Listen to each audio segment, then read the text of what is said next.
Welcome to another DFO Fantasy Show. It is Thursday, November 20th, and I'm your host, Brock Seguin, managing fantasy editor of dailyfaceoff.com, and we have another packed show on our hands today. As always, we will open the show up with the fantasy news and notes. Then we will get to Brock's lock of the day, which looks to win 3 in a row. And then our friend Dylan Berthiaume will stop by as we go over the best streaming options for the weekend. A number of teams with that Friday, Sunday schedule that we're looking for. Also, a number of teams that got the Saturday, Sunday back-to-back. So I'll be going over some of the goalies to target on Sunday to try to vault you to another victory here in Week 7 of the fantasy hockey season.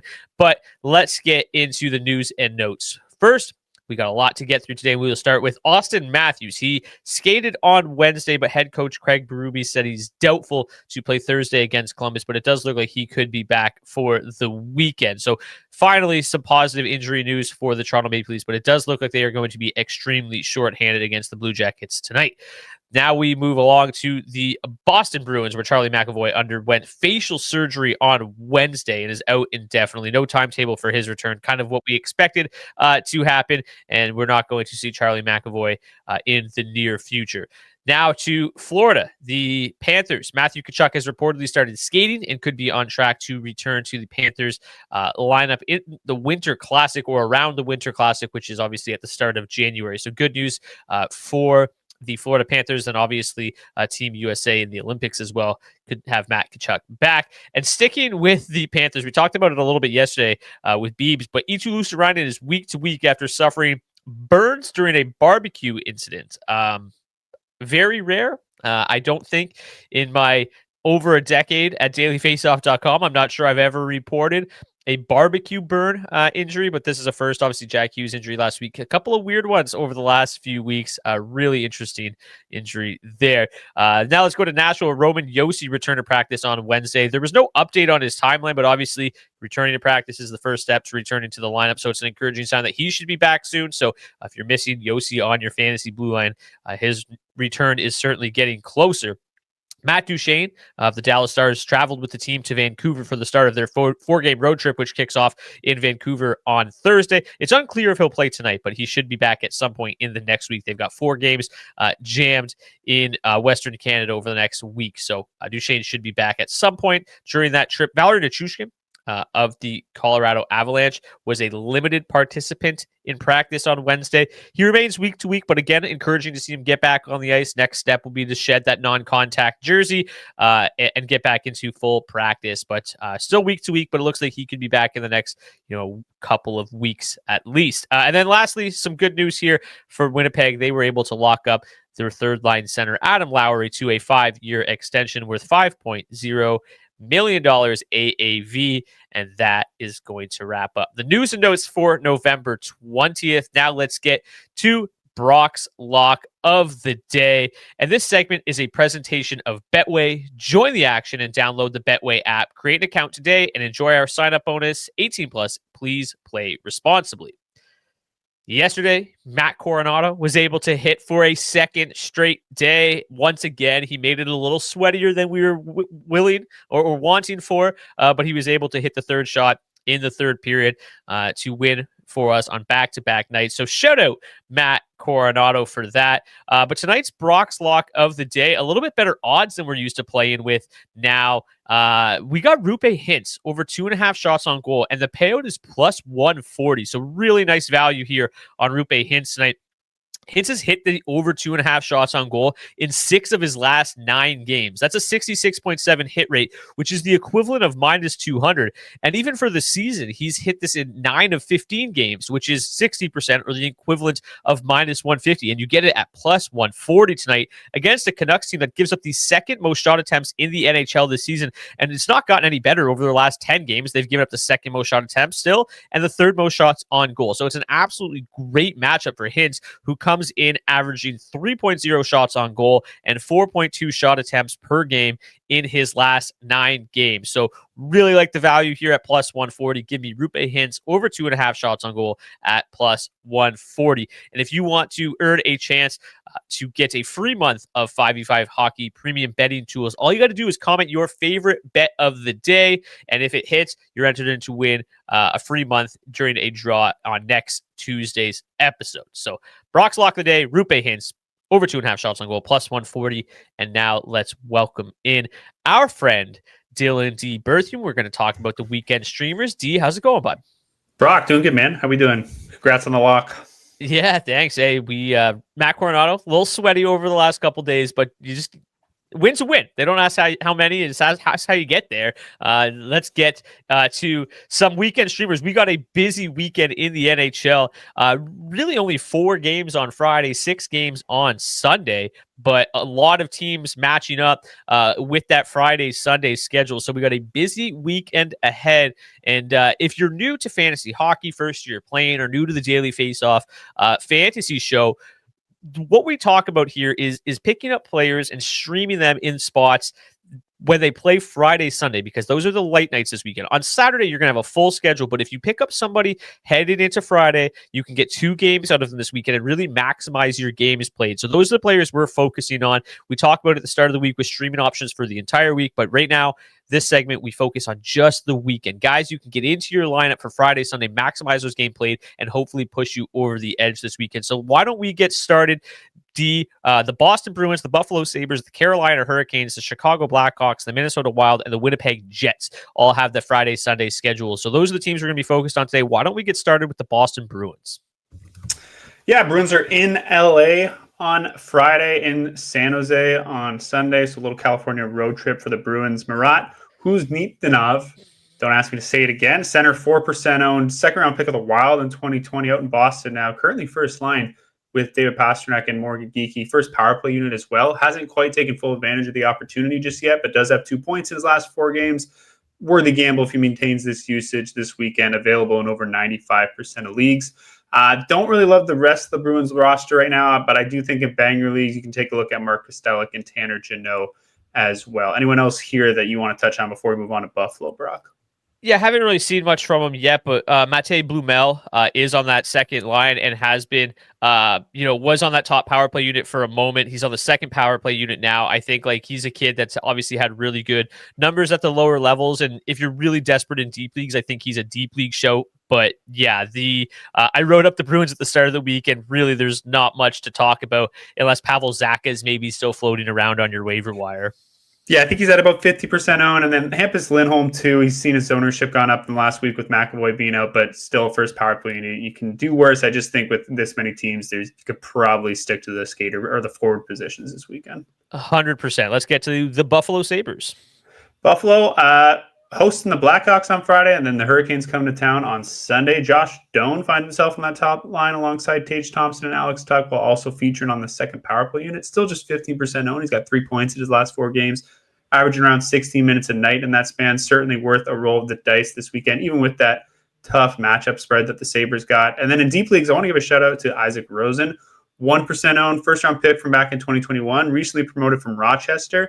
He's been killing it. He's up to 6 points in 8 games on the season. Not seen a ton of ice time, but is occupying a spot on that top power play unit. Worth a shot this weekend. I think if he keeps producing at this rate, that ice time's bound to climb. Yeah, Isaac Rosen was the one deep league shout that I had, so covered that one off. And yeah, we talked about Josh Doan as a pickup yesterday with Biebs, and yeah, he's getting a lot of love on this podcast this season, and obviously positioned really nicely. And in the couple games with him and Tage Thompson together, they've looked really, really solid together. So tough matchups, but love Doan this weekend. Let's talk about the Carolina Hurricanes. Yeah, a bit of a tough road trip for them this weekend. They go to Winnipeg, then all the way down to Buffalo on Sunday. Logan Stankoven and Jackson Blake, I think they're the 2 options you want to highlight here that you might find on your waiver wire. Stankoven, 29% owned. Jackson Blake, 13% owned. Both second line alongside Nikolai Ehlers and second power play unit. Stankoven, 2 points in his last 3 games. Blake with 3 in his last 3, including a 2-goal night in Minnesota on Wednesday. So I think he's a really interesting option this weekend. I think that shot volume gives him a really steady floor. He's up to 45 shots in 19 games, despite some inconsistent ice time. Yeah, he almost had a hat trick last night too. He could have scored a hattie. He had a breakaway in overtime, and I mean, Jesper Wallstedt is just unbelievable. But that line last night just absolutely caved the Wild in. The Corsi for 23-3. The shots were 12-2 with them on the ice at 5v5. The scoring chances were 13-2 with them on the ice. Like, they've been absolutely dominant this season. The results haven't necessarily followed suit, but the process is unbelievable. And if they keep dominating teams, like Stankoven and Blake are both going to put up big numbers. Yeah, and I mean, the issue really is that they kind of utilize that third and fourth line more than most teams, so it just limits their opportunity. But when they get rolling, they've been seeing more ice time. Like, they had almost 20 minutes last night. They were up over 20 minutes in Vancouver earlier this week, or last week. But so when ice tilted their way and they're rolling, they do get some more love. So hopefully that happens again this weekend. Yeah, they were my two favorite pickups entering the week, and this weekend probably doesn't change. The matchup's a little bit more difficult, like you mentioned, but the upside with those two is obviously extremely high. Let's get to the Chicago Blackhawks.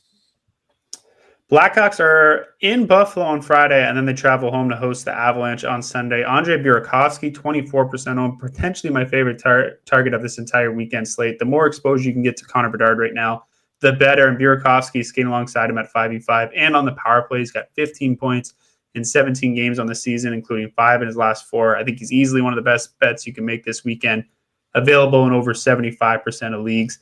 And then again, I think you can look to the blue line here. Artem Levshinov, 29% owned, makes a lot of sense so long as he's occupying that spot on the Blackhawks top power play unit.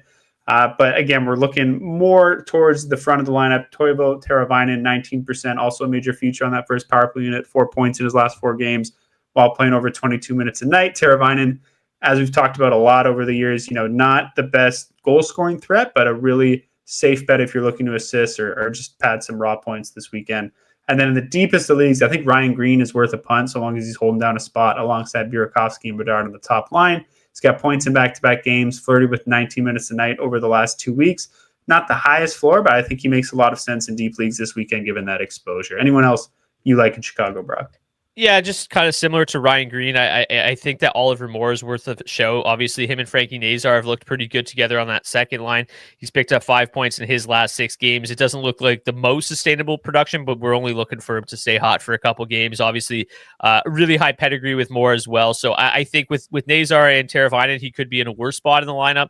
Obviously Tyler Bertuzzi, somebody that could be streamed as well if he ends up coming back to the lineup this weekend. It does look like he's close. So that's another one worth monitoring. I imagine he bumps Ryan Green from that top line or more from that second line. And he's obviously had a really nice season. So he's a little bit higher owned than the rest of them. But Bertuzzi, if he does end up coming back Friday, I think is a really nice streaming target from these Blackhawks as well. Any final thoughts on Chicago before we get to Minnesota? No, I agree, and definitely just something to monitor because if either of those guys, Moore or Green, fall out of the top 6, probably want to stay away from them this weekend. For sure. Let's get to Minnesota, where they are without their top or 2 of their top 3 centers. Yeah, sounds about right. Minnesota, lack of center depth has been kind of the thing over the last few seasons. Now they're in Pittsburgh on Friday, in Winnipeg on Sunday. Marcus Johansson, 29% owned. I think he's been flying under the radar this season, 17 points in 20 games. The underlying numbers suggest the bottom's probably going to fall out here sooner or later, but you can't ignore that kind of production when you're surfing the wire for some spot starts. So still think he's worthy of your consideration this weekend. I would actually lean Matt Zuccarello, though, 25% owned. Result of the injury that held him out to start the year. He's still available in 75% of leagues, first line, first power play unit.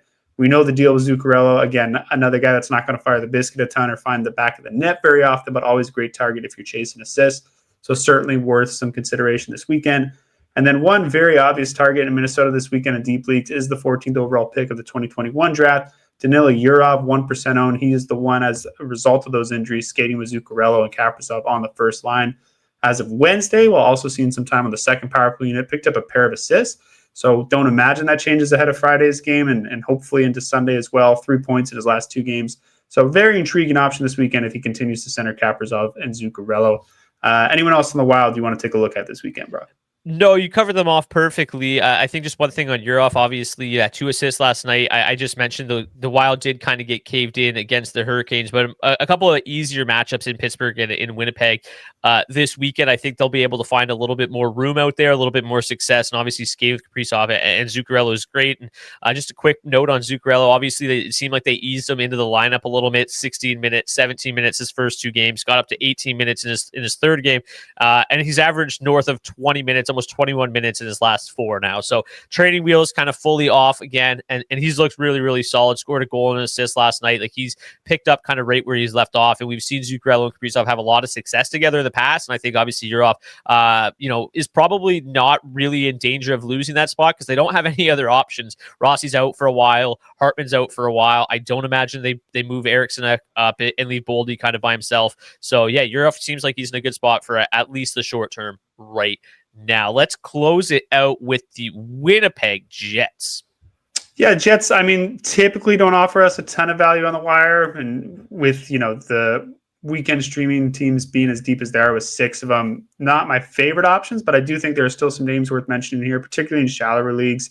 If Cole Perfetti, 37% owned, he'd be the obvious choice, seeing time on that first power play unit with the Jets. Big guns, 2 points in 5 games since returning from an ankle injury. The Jets, by the way, are hosting the Hurricanes on Friday and the Wild on Sunday. And then moving towards deeper leagues, Jonathan Toews, 5% owned, centering Perfetti and featuring on that second power play unit. I think he's worth a shot.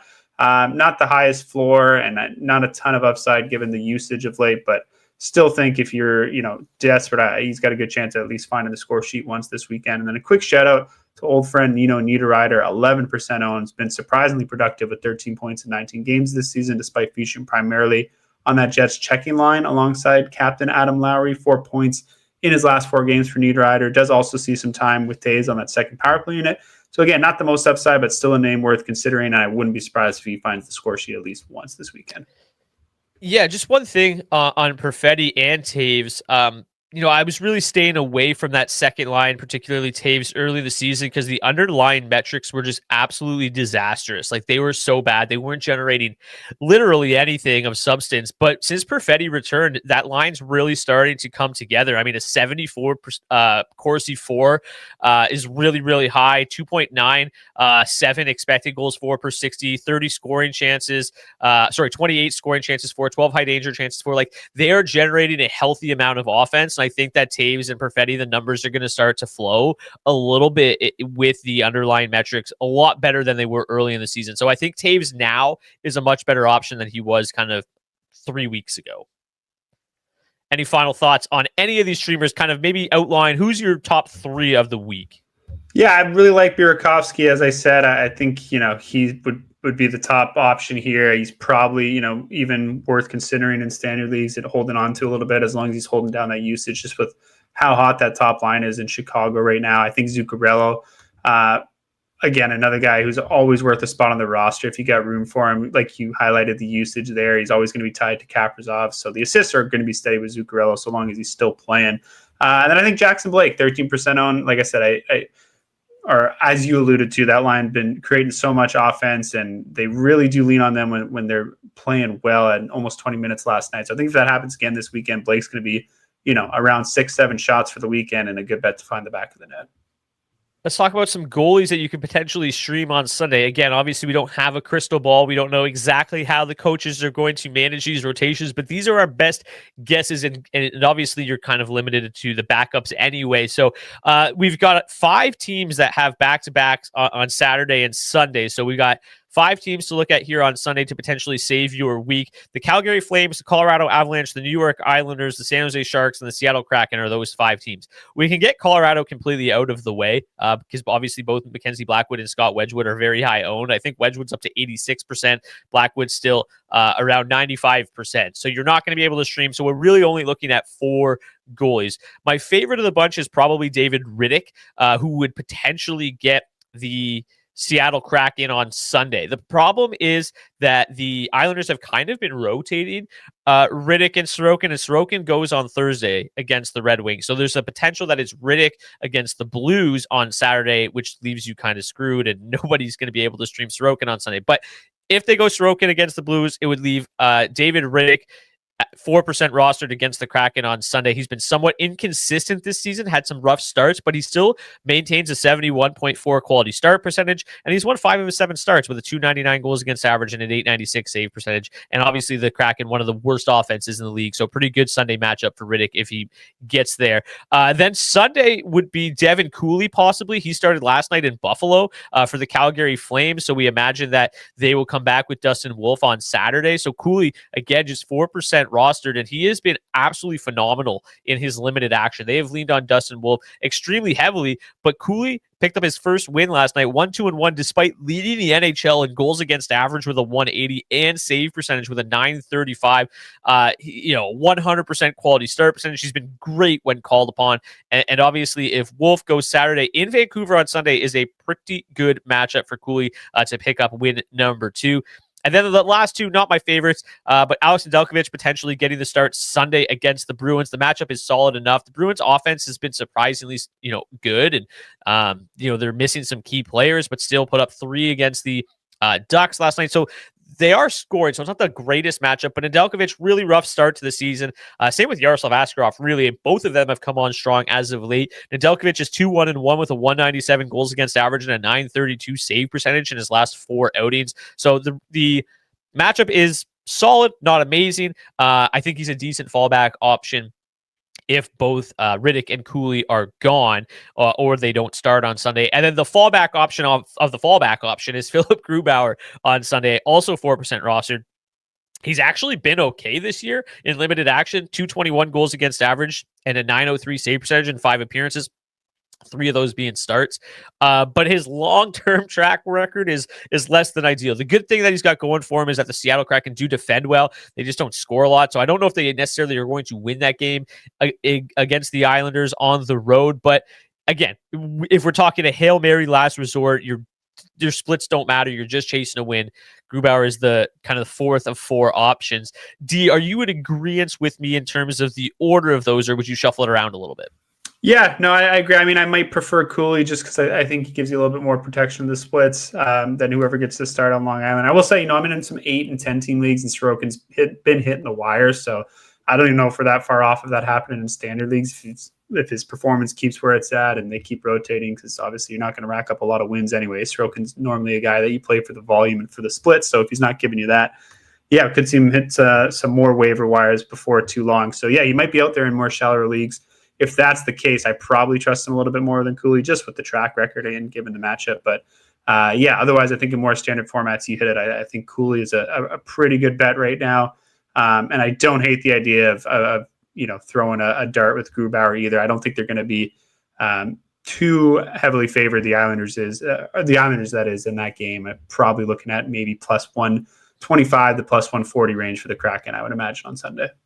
Absolutely. And with that is going to do it for this edition of the DFO Fantasy Show. As always, Dylan will join us every single Thursday. We're going to be going over the weekend streaming options for the entirety of the season. So this is the first time you've tuned in, hit the subscribe button, smash the like button as well. Come back every Thursday for this edition of the show. D, thank you so much for joining me, and we'll see you back here next week, bud.